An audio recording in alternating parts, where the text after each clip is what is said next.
With the ants expelled from the pavlova and the fridges switched back onto the wall, Max turns his attention to the menu. Right, the first thing to say about this menu is that it's just far too long.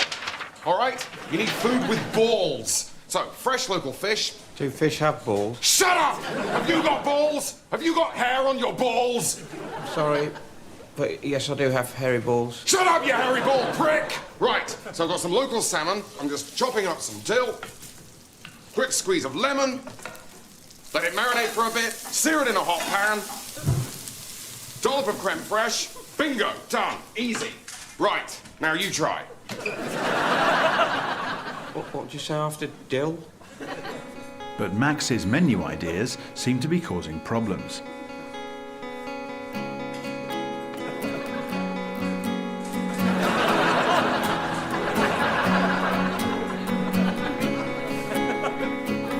Are you pulling my balls? This is how I showed you to do it. What the hell is that? Well, I just... What? I just feel that... What, mate? What? You're much better at this than me. What? You're much better at cooking. That's obvious. That's why you've got a TV show and I've got a failing restaurant. Well, And it doesn't help me for you to show people that. I can't cook that. And there's loads of things in there that you didn't even mention, like a thing with a potato that might as well be magic as far as I'm concerned. it's just local ingredients simply cooked. By you!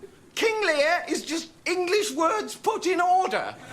The only way any of this will help my restaurant is if you stay forever. Will you stay forever? If you can't cook a simple piece of salmon, you shouldn't have a restaurant in the first place, mate. Well, soon I won't, thanks to the fantastic advert this programme's giving me. They'll be queuing round the block when they hear all about the ants and that I can't cook. Oh, don't be silly. You've got 50 covers out there. Because you're in the kitchen. All you've done is boast and demonstrate the fact that any fool knew already that you're better at cookery than me. OK, but will you keep it up? Keep it up? I haven't got it up, as I'm surprised you weren't the first to say. OK, it's been tough. Give me a hug. You despise me. OK. Coming up next on Channel 4, Linford Christie's Sprinting Nightmares. Keep up, slowcoats! Why aren't you running as fast as me? Anything you want, mate. Anything at all. We'll make your last 3 months... No, sorry, the next 3 months, the best 3 months of your life. Thanks. Thanks, mate. That means a lot. So, what do you want to do? Disneyland? Disneyland. I'm 36. Good point. Run with the bulls. Watch the sun go down over the shoals of the Pacific.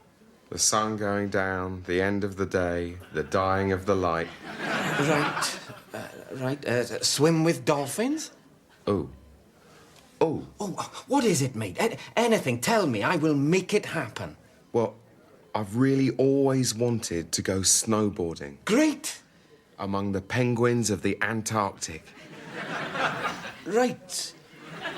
Only... Right, I know that sounds like swimming with dolphins, but I can sort of imagine that being a bit harder to organise. Oh. Well, if it's too much bother. No, I don't think it'll be a Thomas Cook job, that's all.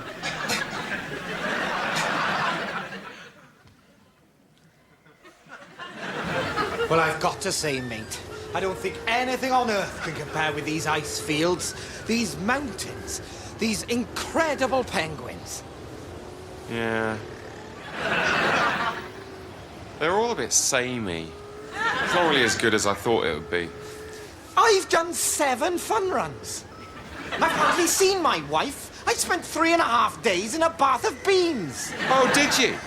Probably preferred it if I just died. Yeah, that would have saved you the effort. That's a horrible thing to say. Can't believe you said that.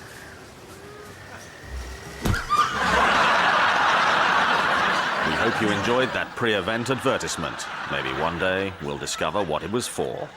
You're watching the British Emergency Broadcasting System. And once again, it's time for the Quiz Broadcast.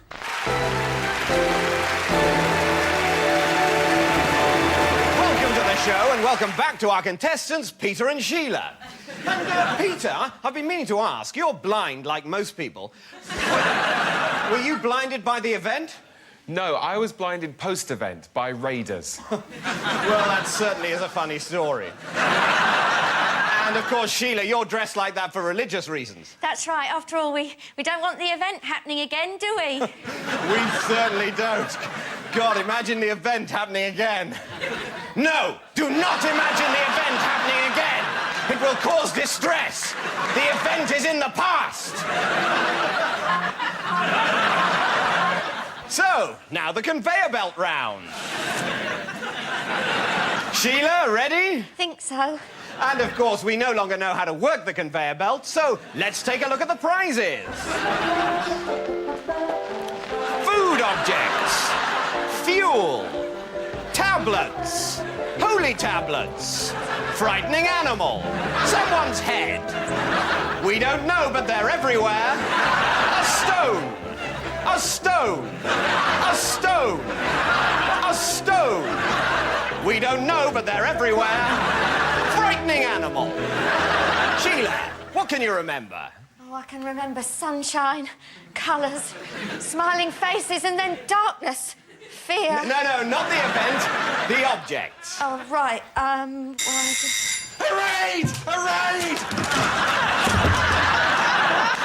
Whoops. Well, Sheila, you certainly won't leave empty-handed because we're going to let you take away someone's head and a stone as talisman for your sector. We'll certainly worship them. I'm sure you will. Well, I'm afraid that's all we've got power for this week. Don't forget to send your stories to us here, wherever we've been for the past 2.5 years. Well, with any luck, some of us will be here next week for another quiz broadcast. So until then, goodbye and remain indoors.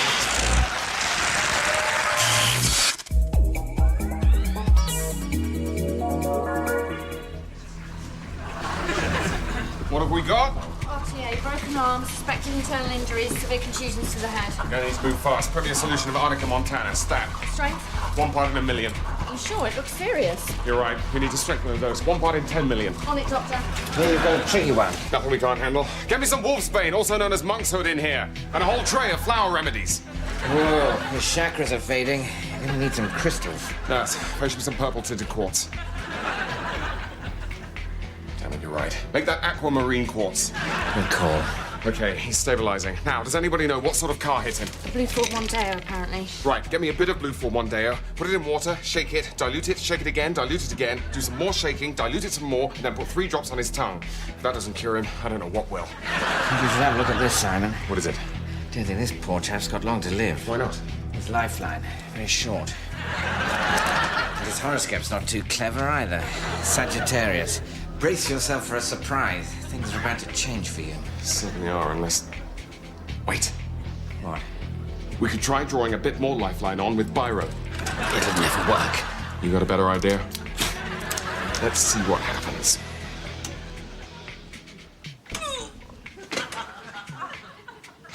Damn it. Time of death, 3:34. Ish. Tough day, eh? I just can't stand losing them. It happens. I don't know. Sometimes I think a trace solution of deadly nightshade or a statistically negligible quantity of arsenic just isn't enough. That's crazy talk, Simon. Okay, so you kill the odd patient with cancer or heart disease, or bronchitis, flu, chickenpox, or measles. But when someone comes in with a vague sense of unease, or a touch of the nerves, or even just more money than sense, you'll be there for them. Bottle of basically just water in one hand, and a huge invoice in the other. I suppose you're right. Now, another drink. I need one. Excuse me. 2 more homeopathic lagers, please.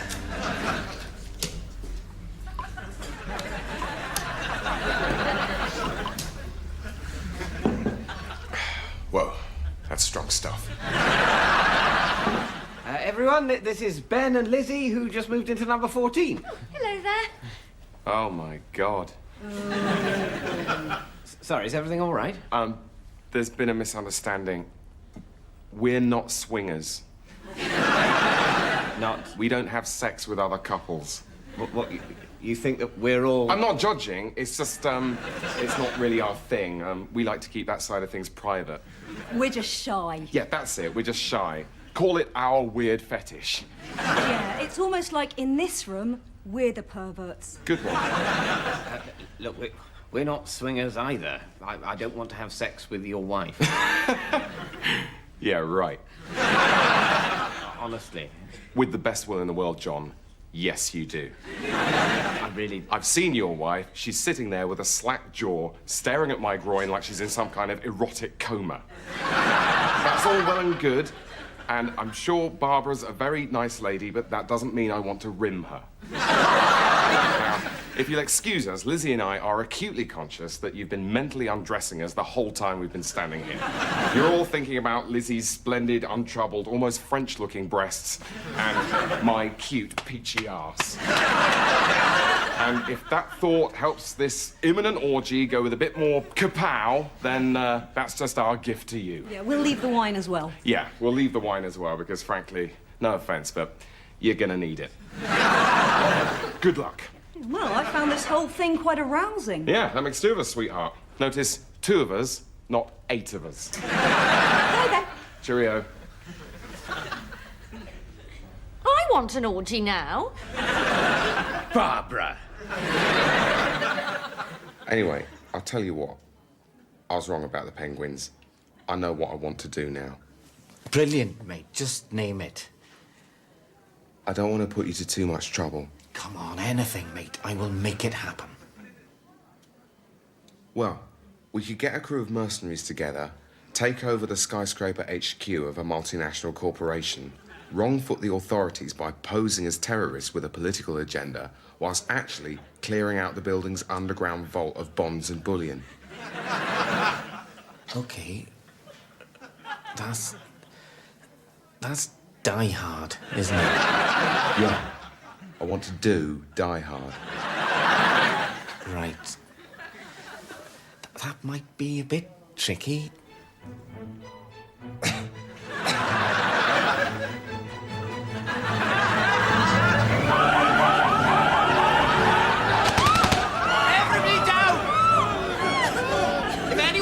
I will have no hesitation in shooting you up with this gun. Are we all clear on that? Yes. Sergei, you through to the vault yet? Yes, only one security code to go and we're home free, Martin. This is brilliant. What a rush.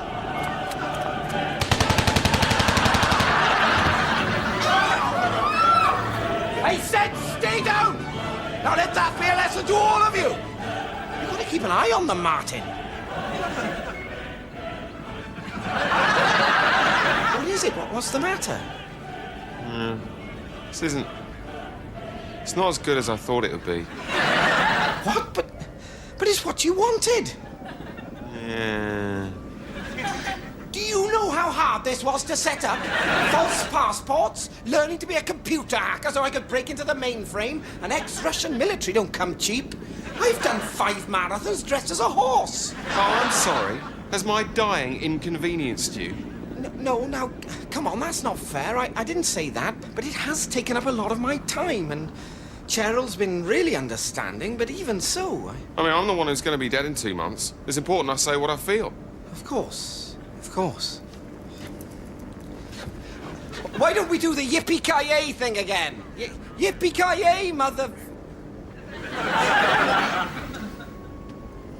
She all right?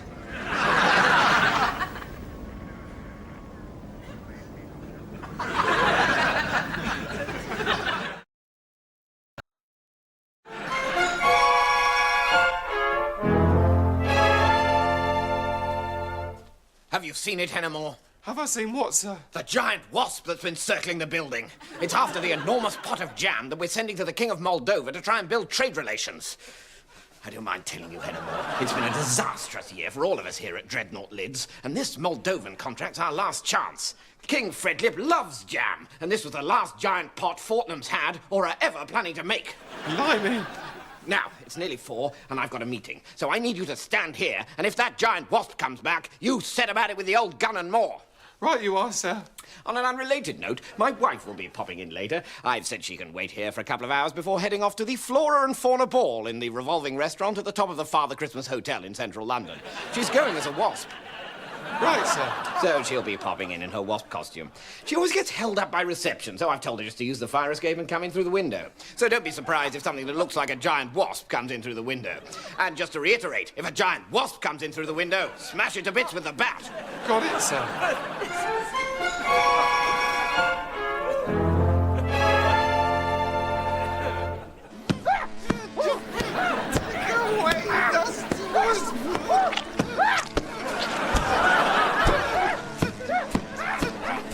What the devil?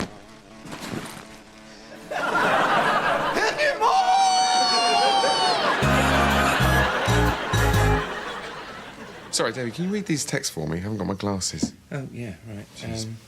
First one's from Martin. He writes, "Hi, Rob. Hope you're well. Are you still on for a drink tonight? How about 8 o'clock at the Crown?" And then there's just a letter X. Dude, it's not an X. It's a kiss. A kiss? How can it be a kiss? A kiss is a thing you do. That's just a letter. No, but they're ending the message with a kiss, like on a birthday card. Oh, is that what that means? I always thought that people just thought I was either 10, 20 or 30 years old. Usually 10. And here's the next one from... Oh, it's your wife. You sure you want me to read it? Yeah, it's fine. OK. Sorry, running 10 minutes late. 2 kisses. That's a bit distant. Shouldn't she have put, like, a sex or something? I mean, she's your wife. Is there a letter for that? Maybe an S? That would be a bit more loving. Sorry, I'm running late. Sex. Look, don't you put kisses on things, on texts and emails? No, not even to people who I kiss or have kissed. I do all my kissing live. Is that wrong? No, it's not wrong. It's just not very affectionate. Oh, God, I'm not very affectionate. Is that what everyone thinks? That I hate kissing just because I don't put a random letter at the end of my emails? No, it's fine. I mean, you've got that whole cold, repressed, emotionless thing going on. People like it. You're the guy people like to feel uncomfortable around. Oh, God, really? Really. Do you want a kiss? No. You wanted to see me? Ah, Quintilius, my most trusted soothsayer. These are dark days for Pompeii. Smoke in the sky, the earth twitching like a bucking animal. You're telling me it's a proper shambles?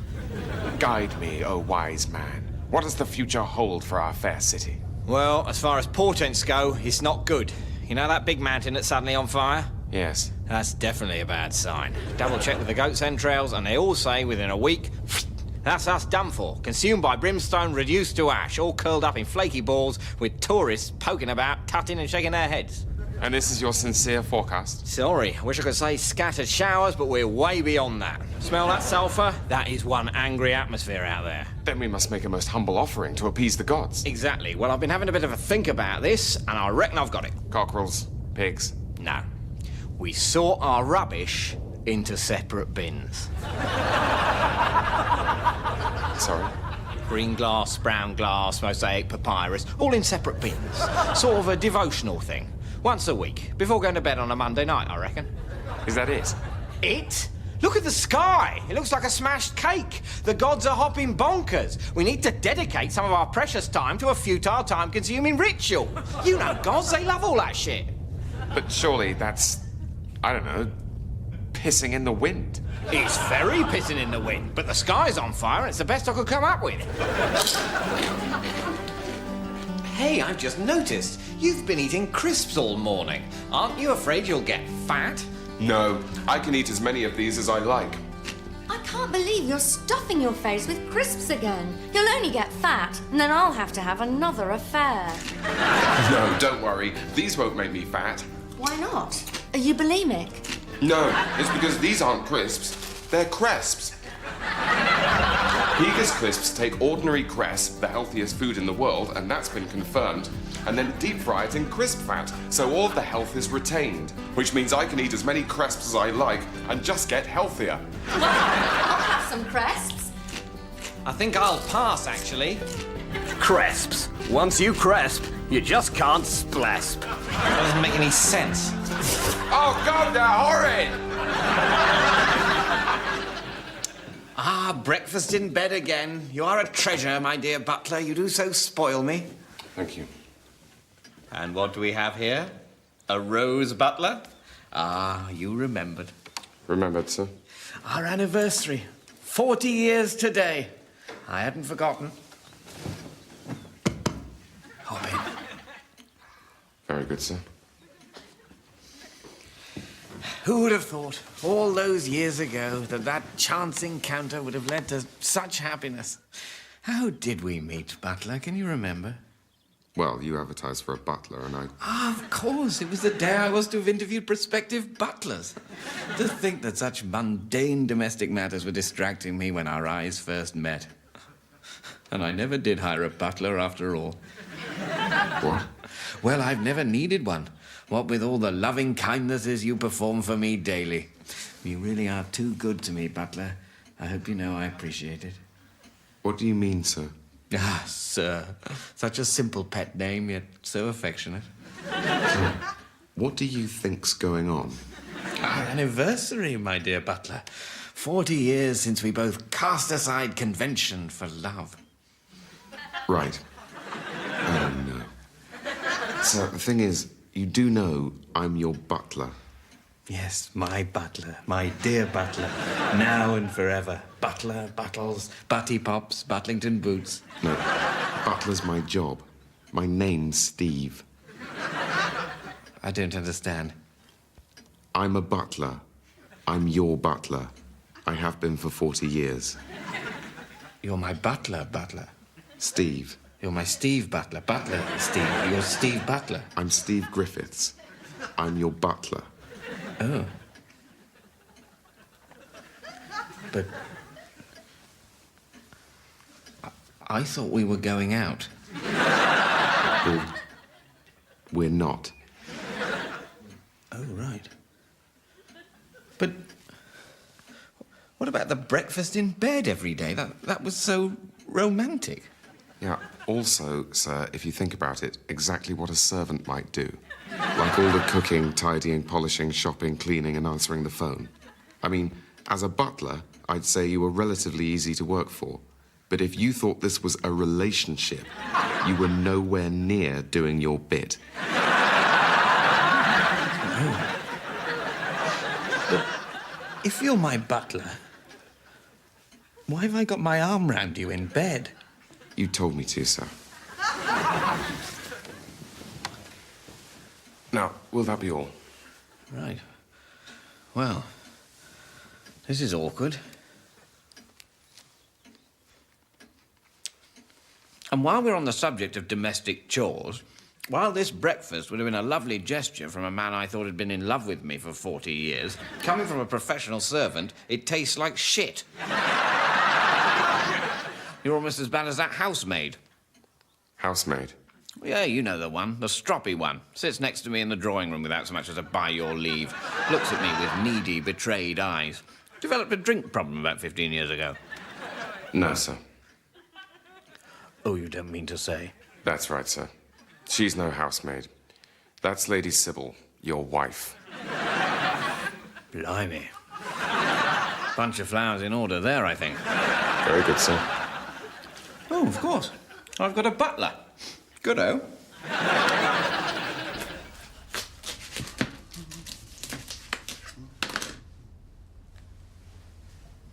Helen, get in here. Oh, my... Finally, after all these years of doubt, proof.